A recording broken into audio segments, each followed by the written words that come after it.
On Mount Vulture Peak, the Blessed One expounded the wondrous Dharma, surrounded by heavenly beings and humans who listened in serene silence. Venerable Subhuti rose and posed a question to the Buddha that troubled countless practitioners. The Buddha taught that bodhisattvas must practice the proper, silent expedient means to approach perfect enlightenment. The sutras state that all dharmas are originally non-arising and also non-ceasing. All phenomena arise dependently and possess the nature of emptiness, having no inherent birth or extinction in time. Since the true nature of Dharma is inherently silent, why then place a concept of self upon the principle of silence? What exactly is the intention of this person? Is it about enduring something or abiding in something? If originally there is no sound, why is there a need to endure in stillness? The Buddha's gaze swept over the assembly. Then he spoke. Well said, the path of temporary dwelling. As you have inquired, the intention is profound and far-reaching. This is the crucial key to the practice of the Bodhisattva path. The sutra requests Manjushri Bodhisattva to deliver teachings for the assembly, thereby providing a means to exercise careful conduct. Bodhisattva Manjushri arose from his seat, paid homage to the Buddha, then turned to the assembly. He addressed the Venerable One's inquiry, quietly highlighting the essential point. All dharmas are originally without form. What then is the use of cultivating patience? This question has indeed awakened many practitioners to their deviations. To resolve this doubt, I will first recount a story from the past. There was a practitioner named Zhuan, well-versed in the Tripitaka scriptures, who considered himself to have considerable insight into the nature of emptiness. He often experienced the state of the cessation of all phenomena while sitting in meditation. One day, while he was meditating silently in a cave, he heard the earth shaking and the mountain trembling. Outside the cave, the mountainside collapsed, and massive boulders mixed with soil roared toward him. One enormous rock was about to fall on his head. The intention arises in the mind. The Buddha said all dharmas are like dreams, illusions, bubbles, and shadows. The collapse of mountains and falling of rocks are merely phantasms. Originally, there is no self. Body and mind are empty. Why fear this moment while sitting silently in another place? As a massive boulder fell, Zhiyuan's head was split and bleeding. Had it not been for a passerby who came to his rescue, he would have likely lost his life in the valley. Many seated burst into laughter, but within their laughter lay profound contemplation. After recovering from her injuries, she came to me with a sorrowful face and asked, Bodhisattva, I clearly understand the truth of emptiness and know that all is illusory.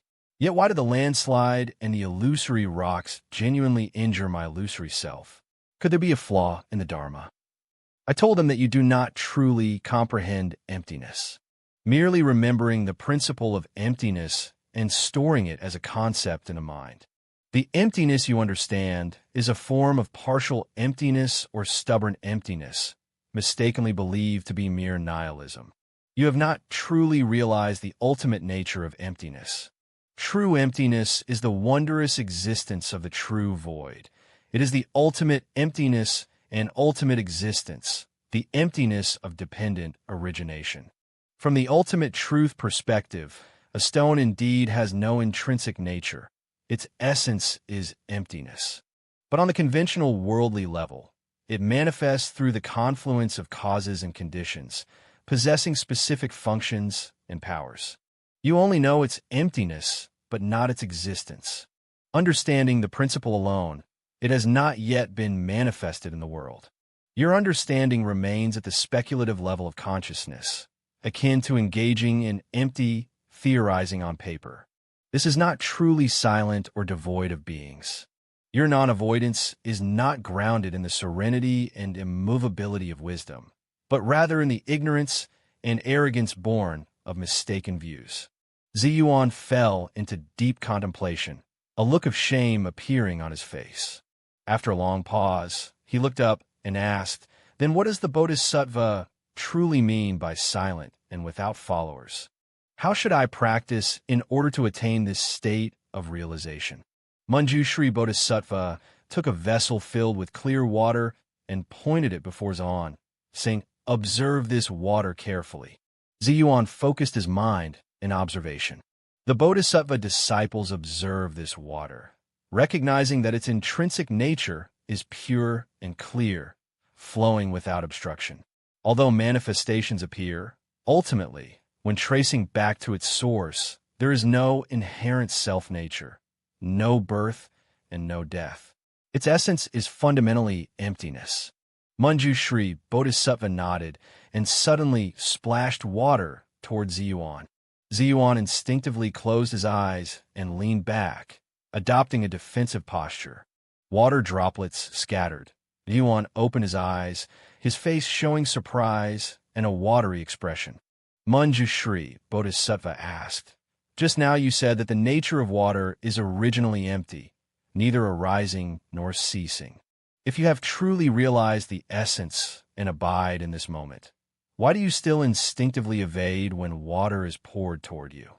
Ziyuan immediately blushed deeply, rendered speechless. He understood that the emptiness spoken by his mouth was far from the actual realization deep within his heart. Manjushri Bodhisattva explained gently that mental silence is not merely the intellectual concept of all dharmas being neither born nor extinguished, nor is it the suppression of thoughts or an effort to cultivate tranquility. It is the profound, intuitive, and unquestioning recognition and abiding in the truth of dependent origination, emptiness, and the absence of birth and cessation within the mind. This abiding is not a state of lifeless stillness, but a dynamic equilibrium, the manifestation of wisdom. When, in every moment of daily life, facing favorable and adverse conditions, love and anger, attachment and aversion, you can perceive the dependent origination of all these phenomena, understanding their illusory, dreamlike nature without inherent existence. Thereby the mind does not arise with craving, hatred, fear, or clinging, maintaining an equal, peaceful, and clear awareness. This can be regarded as the initial approach to the border of the ineffable and beyond ordinary comprehension. Merely understanding emptiness and abiding immovably is still insufficient. True silence devoid of self must arise with the understanding that all is emptiness, while not disrupting the manifestation of dependent origination. In other words, although one understands internally that all phenomena are like illusions, one can still skillfully adapt to worldly conditions, responding to circumstances with compassion and wisdom to benefit sentient beings. Like a mirror reflecting all things without being defiled, like a lotus growing in the mud, yet remaining pure and immaculate. This is the non-duality of true emptiness and marvelous existence, the unity of silence and liberation of beings. Subhuti inquired, "Manjushri Bodhisattva, based on your teachings about the beginning of aspiration and the simile of the breaking water, I seem to comprehend that the silent Dharma gate is not only an understanding and abiding in emptiness, but also encompasses a harmonious realization of dependent origination and its skillful application. Is this understanding accurate?" Practitioners often tend to fall into extremes, either becoming attached to emptiness, denying causality, and falling into nihilism, or clinging to the real existence of phenomena, mistaking illusion for truth, thereby entangled in the suffering of samsara. So, how should the practitioner grasp the path, avoiding both extremes, to truly actualize the realm of no sound and no person? Manjushri Bodhisattva praised and looked at Subhuti with approval. The Venerable One truly possessed eyes of wisdom as sharp as a torch, and his question directly probed the fundamental principle. Most practitioners tend to either lean toward emptiness or cling to existence. Those who cling to emptiness also neglect dependent origination and causality, remaining passive, while those who cling to existence find it difficult to perceive the true nature of all dharmas and become trapped in bondage. This is precisely the key that is formless and silent, difficult to realize and hard to enter. The assembly comprised numerous bhikkhus and bodhisattvas who, upon hearing such teachings, felt deep reverence. They all rose and earnestly requested further instruction, sincerely asking for detailed methods and the core principles to realize and practice the doctrine of no self and no person. Manjushri Bodhisattva holds the wish-fulfilling jewel pestle, gazing around the assembly. Friends, to seek the true Dharma beyond sound and form, one must comprehend a profound yet succinct and essential principle. This principle, seemingly simple and unadorned, is the core around which all Buddhas and Bodhisattvas of the 10 directions and 3 times base their practice. His voice became exceptionally solemn. The true essence of the silent Dharma sound, its core and key, does not actually lie in the principle of silence itself, but precisely rests upon the concept of patience.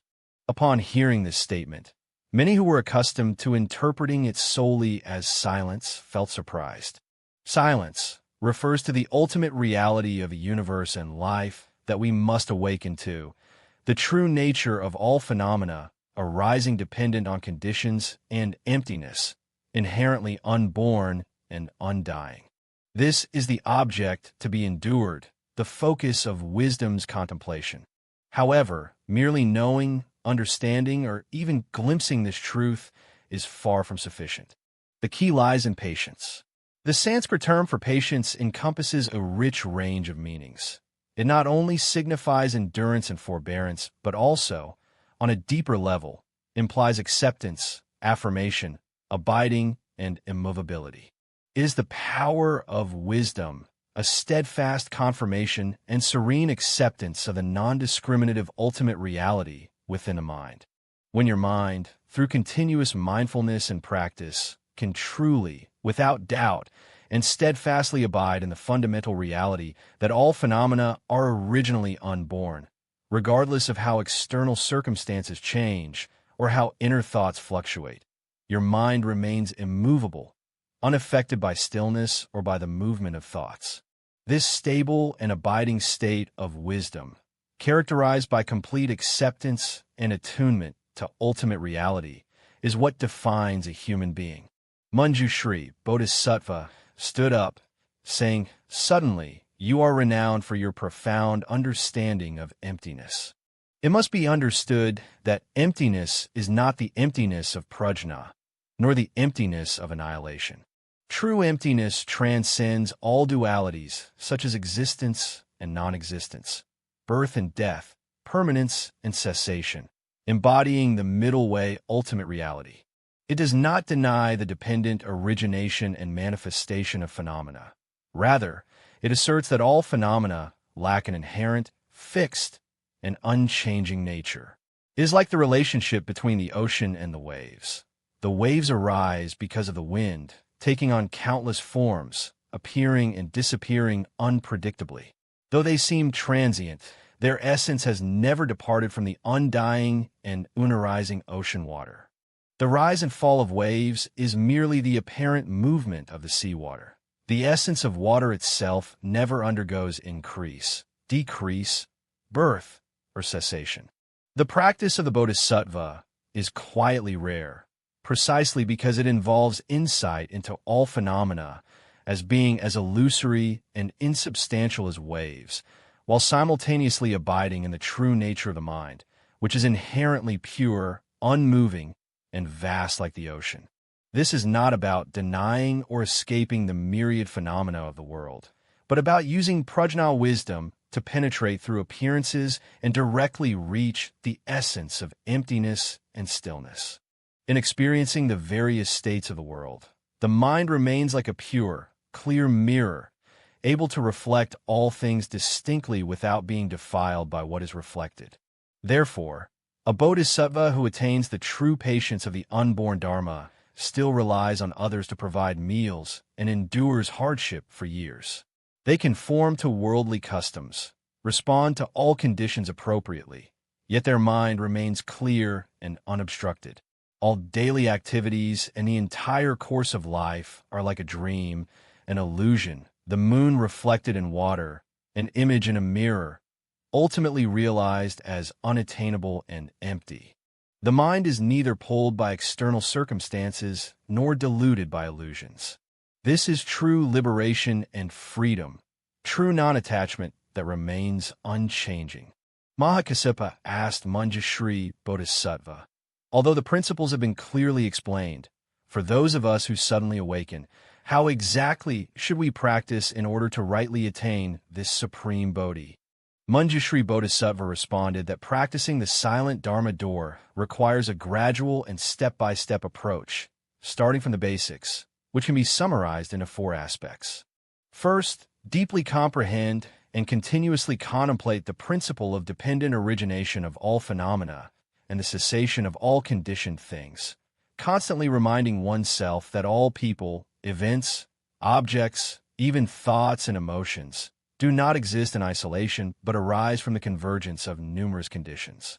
When these conditions change, they also transform or cease accordingly. Realizing that no phenomenon possesses an independent, permanent, and unchanging self-nature, its essence is impermanence. This is the fundamental means to eliminate the attachment to true existence.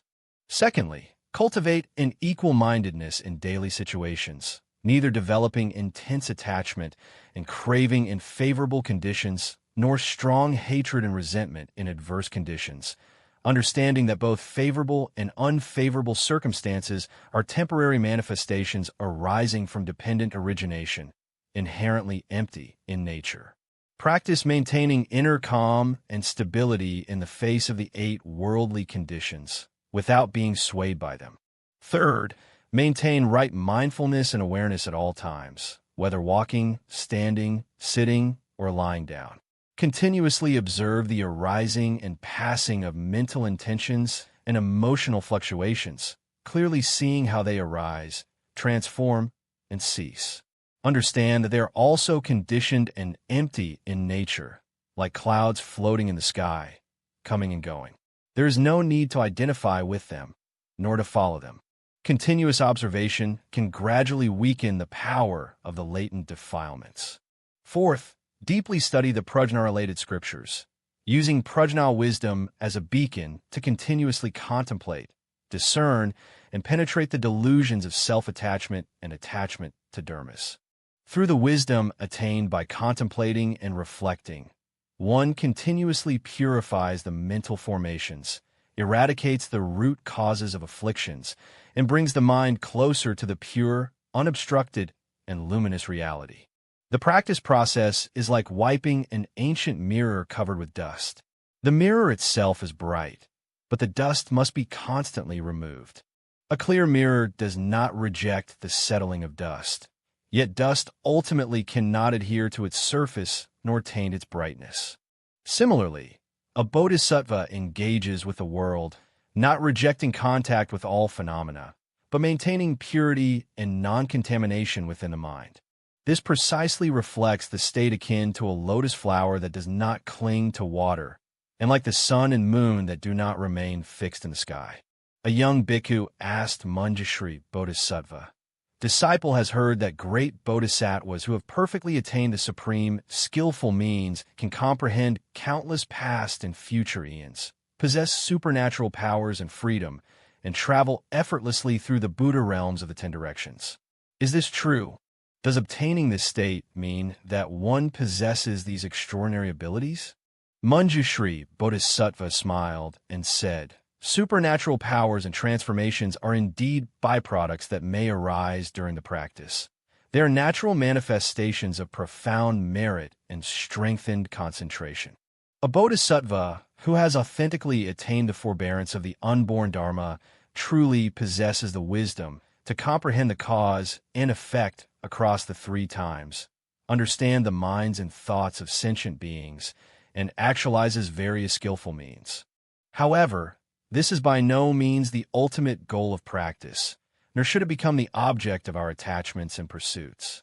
A true practitioner takes the cutting off of afflictions, the attainment of right bodhi, and the liberation of sentient beings as their own responsibility, with liberation as the central task. If one clings to spiritual powers as a skill and uses them for pride or as the goal of practice, one is prone to go astray, increase arrogance, and thereby hinder ultimate liberation. The true preciousness of being silent and free from disturbance lies in its representation of ultimate wisdom, liberation, and immeasurable great compassion, the complete and perfect manifestation of universal great mercy, rather than those external miraculous abilities. One should understand that valuing supernatural powers is not the proper duty of a Buddhist disciple. Liberation is the essential aim, is the true path. Subhuti asked again, Manjushri Bodhisattva, what exactly is the relationship between the soundless Dharma melody and prajnaparamita? Excellent. The formless non-attachment to self is precisely the most essential, direct, and perfect expression and realization of prajnaparamita. The state of silent absence of self refers to the liberation brought by prajna wisdom. When prajna wisdom contemplates ultimately, it naturally attains this mental state. Prajna is the mother of all Buddhas, capable of generating all virtues and merits. It is the fundamental wisdom that penetrates the true nature of all phenomena. When a practitioner, through diligent practice, manifests prajna wisdom, like the blazing sun in the sky dispelling the darkness of ignorance, one naturally attains a clear and undistorted illumination of the inherent silent true nature of all dharmas. One can also firmly abide in this true nature, unmoved by all illusory discriminations. This confirmation and abiding in the silent ultimate reality, arising from prajna wisdom, is the realization of no self and no other. Subhuti, have you not long comprehended the teachings of the Buddha Shakyamuni in the Diamond Sutra? The Buddha taught that all conditioned phenomena are like a dream, an illusion, a bubble, a shadow, like dew or a flash of lightning. Thus should they be contemplated. This admonition is the most direct depiction of the state of silence and unobstruction, and it is also the most fundamental method of contemplation for practicing this silent and unobstructed state. One should sit as if observing, that is, continuously using prajna wisdom to observe. By observing for a long time, one naturally enters the true nature of phenomena, like a dream, illusion, bubble, or shadow, thereby having a mind free of attachments and truly attaining non-arising. Manjushri Bodhisattva further explains that the inherent noble virtue of the silent Dharma is not achieved in a single step. It has various levels and stages of depth, akin to ascending a mountain with distinctions between the foot, the hillside, and the summit. A bodhisattva who initially generates the aspiration may only have an intellectual understanding of the concept of impermanence. After hearing the Dharma, faith and comprehension arise. With the deepening of concentration and wisdom, they gradually develop the ability to bring up mindfulness in daily life, especially when encountering intense favorable or adverse conditions, maintaining a calm and stable presence without being completely overwhelmed. This can be seen as a process tending towards the realization of no self and no person. Advancing further, with deep concentration and wisdom, insight becomes clear and illuminating, enabling the mind to dwell in the ultimate reality most of the time. Although occasional fluctuations may occur, the practitioner can quickly turn the light inward and reflect, until ultimately their practice is perfected, thoroughly eradicating the latent seeds of clinging to self and phenomena. Regardless of movement or stillness, favorable or adverse conditions, the mind remains bright and peacefully abiding in the realization of no self. It operates spontaneously and naturally, without contrivance or effort. This is the true, complete attainment of no self and no person. For example, take Ji Yuan. He remains only at the level of theoretical understanding, like knowing a recipe without tasting the food. He has not internalized the silent principle into his mind nature and settled within it. Therefore, when he seeks tranquility, he becomes disturbed and harmed by illusions. A bodhisattva who has truly attained the patience of the unborn Dharma, when facing avalanches or falling rocks, on one hand, clearly understands internally that all these phenomena are dependent origination, appearing like illusions, inherently empty and tranquil. Therefore, they do not give rise to genuine fear or attachment. On the other hand, they skillfully conform to conventional karmic conditions, recognizing the active influence of afflictive delusions, and use wisdom and skillful means to either avoid or calmly accept the karmic results, while maintaining a steady and unshaken mind. They neither disregard dependent origination by clinging to emptiness, nor lose their true nature by asserting inherent existence. Instead, they attain a seamless and unobstructed harmony between emptiness and existence. Ananda, may I ask, how can we ordinary sentient beings discern whether we have attained or are approaching the state of nirvana free from defilements? Is there a standard for self-examination? Manjushri Bodhisattva responded that to examine whether one is approaching the patience of the deathless Dharma, one can observe the mind from several aspects. When facing the impermanent changes of birth, aging, sickness, and death, does the inner mind lessen panic and fear and increase calm acceptance? When you face praise or slander, success or failure, can your heart lessen intense joy or distress and respond with greater equanimity? When you spend 8 minutes experiencing the alternation of favorable and adverse conditions, do you feel your mind becoming increasingly like a solid mountain, difficult to be shaken? If you can do this, it indicates that you're gradually approaching the threshold of silence and egolessness. However, true virtuous conduct, especially the silent influence of those in high spiritual states, is an extremely dignified, profound, and inconceivable realm of pure mind, known intuitively as one drinks water and feels its temperature. It transcends the scope of linguistic and textual description, beyond the measurement of extraordinary dualistic consciousness.